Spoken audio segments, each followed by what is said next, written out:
In 1748, Benjamin Franklin published a short pamphlet called Advice to a Young Tradesman. He was 52 years old and already rich enough to never work again. In it, he wrote 5 words that became so universal they barely register as words anymore. Time is money. He didn't leave it there. He worked it into arithmetic. The man who can earn 10 shillings a day but chooses to sit idle for half of it has not merely wasted an afternoon. He has lost 5 shillings.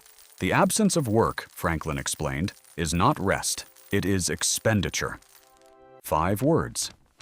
2,000 years of moral philosophy hadn't compressed it that cleanly. But what nobody tells you is what those words actually were. Franklin didn't discover a truth. He issued an instruction. And every financial institution, every labor market, every retirement calculator built since then has been running on that instruction without ever questioning whether it was right. Before that pamphlet, time moved differently. For most of human history, it had to. And understanding how it moved then is the only way to understand what happened to yours.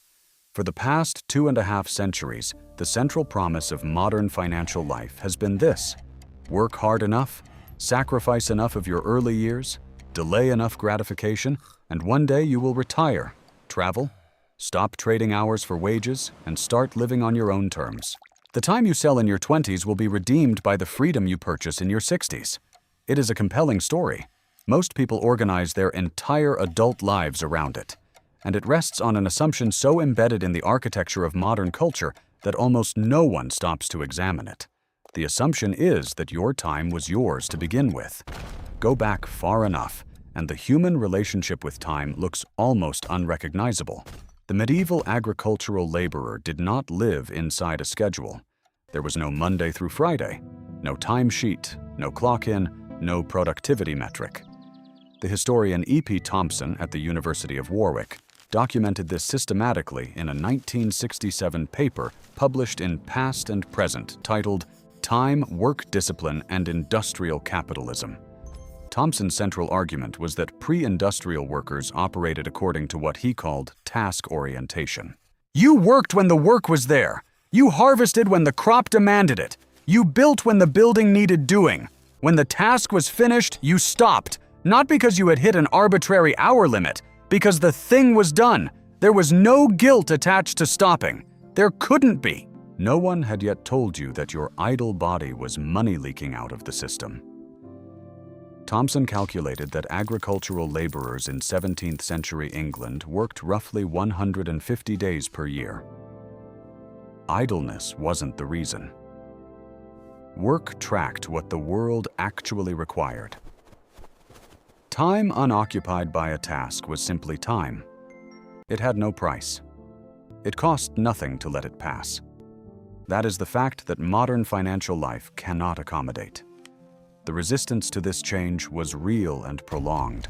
Early factory workers in England clung to St. Monday, the informal tradition of not working on Mondays because Sunday had been a celebration. They still observed dozens of religious holidays that had no place on an industrial calendar. Factory owners fought this for decades. They won. And once they won, the workers who replaced the resistors had been born inside the new arrangement. They had never known another. Then Frederick Winslow Taylor arrived with a stopwatch. Taylor was a mechanical engineer from Philadelphia, and in 1911 he published The Principles of Scientific Management through Harper and Brothers. Taylor believed that every motion a worker made could be isolated, measured, and optimized. He stood on factory floors and timed how many minutes it should take to complete each phase of a task. He assigned numbers to the body: how long to load a furnace, how long to rest between loads, how many steps between station A and station B. He called this scientific management. What it was, in practice, was something more precise. He was converting human beings into units of billable time. The worker was no longer the person doing the job. The worker was the vessel that contained hours someone else had purchased. If those hours were not filled to capacity with measurable output, the vessel was defective. That idea entered the world through the clock on the wall and the clipboard in Taylor's hand. In 1965, The economist Gary Becker at the University of Chicago completed the architecture. In a paper published in the Economic Journal titled A Theory of the Allocation of Time, Becker argued that all time without exception carries opportunity cost. Not just working hours, all of them. Sleep, meals, time in a garden, time with a child, time doing nothing at all. Every moment spent not earning is a moment spent losing wages you could have collected. Rest in Becker's framework is a slow financial hemorrhage. Franklin's 5 words had become a mathematical proof. That's where the arithmetic falls apart. If rest is loss, and work is the remedy for loss, and the entire purpose of working is to eventually accumulate enough to finally rest, then the structure is circular. You work to purchase the right to not work, but not working is loss. So you must work enough to compensate for all the future losses of all the rest you plan to take. And the price of that compensation keeps rising. Nobody ever quite finishes that calculation. But something else was happening entirely. You were told you were selling your time. That framing only holds if the time was yours to sell in the first place. It wasn't. The wage economy was built on a different architecture entirely. Your hours had already been priced before you arrived. The system determined the rate. The employer owned the schedule. And then it offered you a transaction. Surrender your time now in exchange for money and accumulate enough to eventually purchase an exit from the system of surrendering your time. That is a ransom, not a sale. Think about what saving for retirement actually means. You are setting aside a portion of wages paid in exchange for hours you surrendered, in hopes that the total will eventually allow you to stop surrendering hours. You are using the proceeds of selling your time to purchase an exit from the system of selling your time.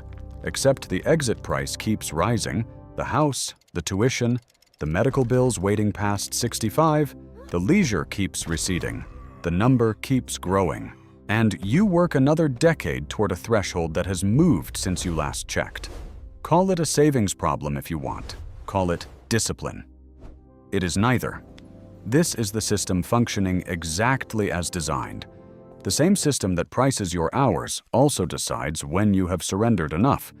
It sets the retirement age. It defines what counts as enough. And it expands the list of things you need to afford before you are permitted to leave. Taylor's stopwatch didn't just improve factory output.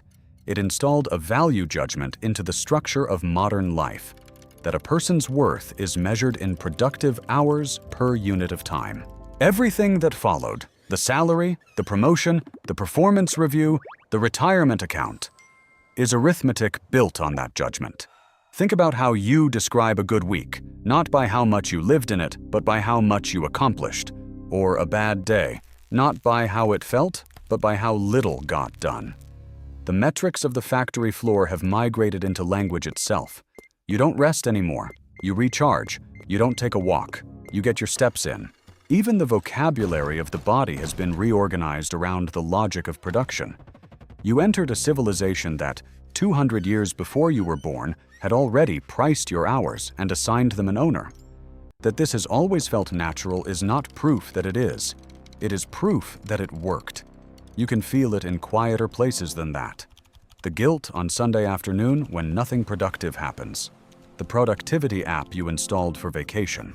The careful answer you rehearse when someone asks what you did this weekend, because the true answer, nothing, you sat somewhere and let time pass, feels like an admission of failure.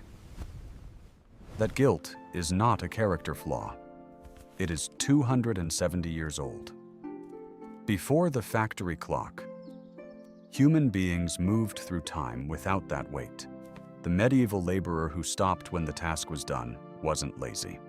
He existed outside the system that needed his idle body to register as loss. He didn't feel the guilt because no one had yet converted his still hours into someone else's cost. That conversion was performed on all of us. In the school bell that divided the day into owned and unowned intervals. In the first paycheck that translated your hours into a number. In the retirement calculator that will tell you, to the month, exactly how long until you are permitted to stop. 8 billion people are currently living inside this accounting. Most have never questioned it because the accounting feels like reality. It is not reality. It is the oldest pricing scheme the industrial world ever invented, and it has been running so long that most people now enforce it on themselves. The clock on the wall was never measuring the time of day. It was measuring yours. You know something now that you cannot unknow. Most people will keep buying things with their time. A few will stop and ask who set the price.